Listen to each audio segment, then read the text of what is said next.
खून की प्यास पार्ट 1। काली अमावस की रात थी और रात के गहरे सन्नाटे को चीरते हुए एक औरत की चीखने की आवाजें पूरे जंगल के शांत माहौल को दहशत से भर रही थी। वो औरत इस तरह से चिल्ला रही थी जैसे किसी ने उसके बदन पर खौलता हुआ पानी डाल दिया हो। रात को अपने खेतों में पानी देने के लिए आया हुआ हरिया किसान अभी तक इन आवाजों को सुन नहीं पाया था, क्योंकि उसके बेटे किशन ने उसे नया नया मोबाइल फोन जो लाकर दिया था शहर से, और बस उसी मोबाइल फोन में ईयरफोन लगाकर वो कोई पुराना गाना सुनने में मग्न था। लेकिन जैसे ही गाना खत्म हुआ, उस औरत की चीखने की आवाज हरिया किसान के कानों से टकराई। हरिया का दोस्त रामू भी खेत में ही घाट पर गहरी नींद में खर्राटे मार रहा था। रात के उस सन्नाटे में औरत की चीखने की आवाज सुनकर ठंड के मौसम में भी हरिया किसान के माथे से पसीना टपकने लगा। रामू, अरे ओ रामू, अरे जल्दी उठ, क्या खर्राटे मारकर सो रहा है? अरे इतनी रात को ये जंगल में कौन औरत चीख रही है? पूरी तरह से चीख रही है। अरे क्या हुआ? क्या हुआ? कौन है? अरे भूत आ गया क्या? चोर आ गया क्या? अरे न चोर आया है न भूत आया है। मैं ये कह रहा हूँ कि क्या तूने इस औरत के चीखने की आवाज सुनाई देती है कि नहीं? अरे कौन सी औरत? अरे हाँ, ये आवाज है। तू पहले नहीं बता सकता था? पता नहीं कौन चुड़ैल जंगल में नाच रही है। हम घर चले जाते हैं। देखता नहीं, मैंने तो कानों में ये लगा रखा था। ओ, किशन ने लाके दिया ना शहर से, गाने सुन रहा था मैं। अरे लेकिन भाई, मुझे बहुत डर लग रहा है। क्या करें? अरे करना क्या है, भागो यहाँ से। भगवान जाने कौन है और क्यों इतना चीख रही है। और उस औरत के चीखने की आवाजें और ज्यादा तेज होने लगी है। हरिया और रामू के पैर डर के मारे कांप रहे थे। डर की वजह से ना वो वहां पर रुक पा रहे थे और ना ही अपनी जगह से आगे बढ़ पा रहे थे। तभी अचानक से सन्नाटा छा गया। सही मौका है, हमें यहाँ से निकल लेना चाहिए भैया। रामू और हरिया अपना गमछा उठाकर दबे पैरों जंगल के रास्ते से गांव की तरफ चलने लगे। गांव की ओर जाने वाला ये एक ही रास्ता था और आवाज भी उसी तरफ से आ रही थी। लेकिन अभी 2 मिनट पहले वो आवाज पूरी तरह बंद हो चुकी थी और जंगल में पहले जैसा सन्नाटा पसर चुका था। तभी अचानक से पेड़ों में किसी के चलने की सरसराहट रामू और हरिया को सुनाई दी।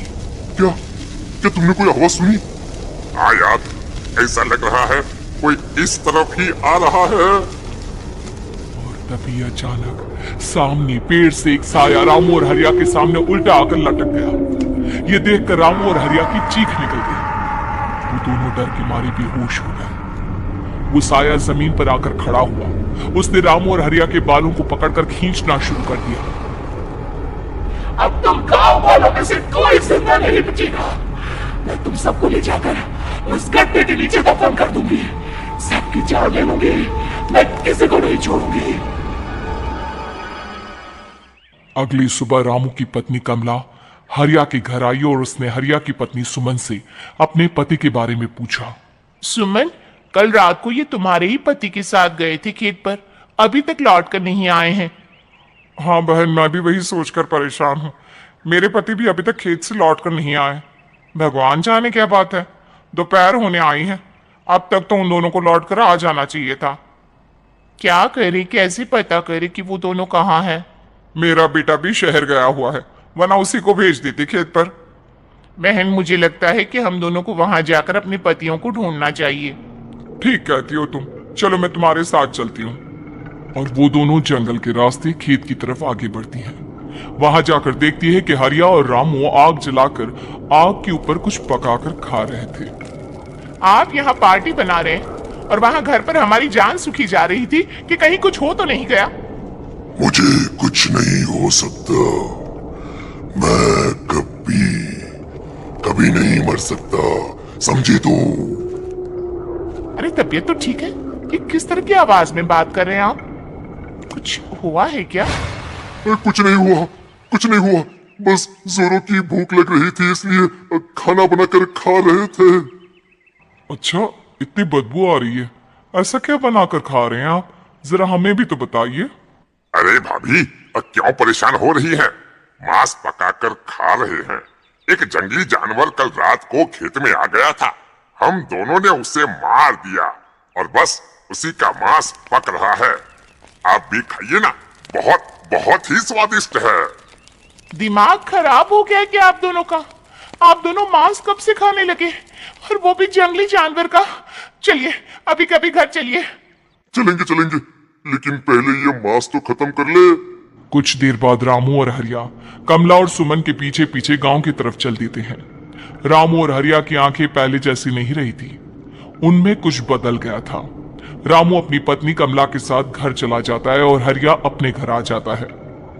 देखिए, आपने जो कुछ भी किया मैं उसके लिए आपको माफ कर देती हूँ, लेकिन आज के बाद ये रामू के साथ जाकर मांस पकाकर खाया ना, तो इस घर में घुसने नहीं दूंगी आपको।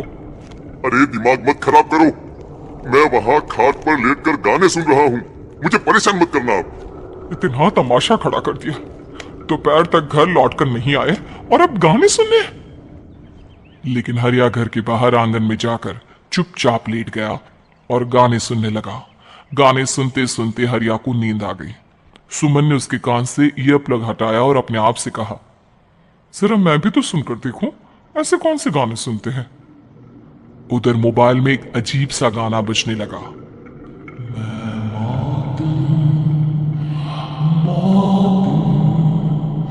मौत जो बस रही है जो आएगी कहीं से, निकल जाएगी सबको। मैं मौत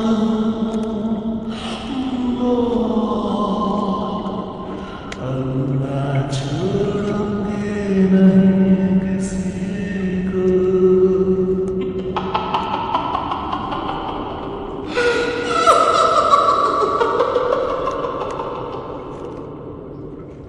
सुमन ने घबराकर मोबाइल फोन दूर रख दिया।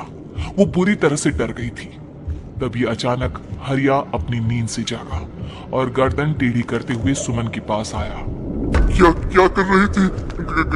गाने सुन रही थी? वो ये कैसा गाना सुन रहे थे तुम मोबाइल के अंदर? मौत है, मौत। अरे ये सारी बातें छोड़ो और ये बताओ, आज शाम को तुम मेरे साथ खेत चलोगी? लेकिन क्यों? और तुम इस तरह से क्यों बात कर रहे हो?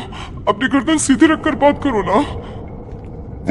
वो मेरी गर्दन में सोते सोते थोड़ा दर्द हो गया है। मेरे साथ आज खेत चलो ना। तुम्हारे साथ पूरी रात रहना चाहता हूँ।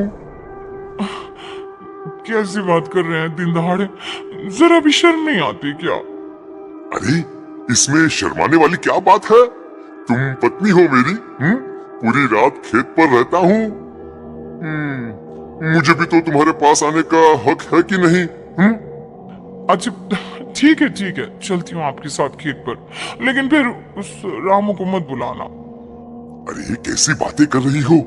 अगर तुम मेरे पास होगी तो मैं किसी को नहीं बुलाऊंगा, सिर्फ तुम और मैं और रात का सन्नाटा।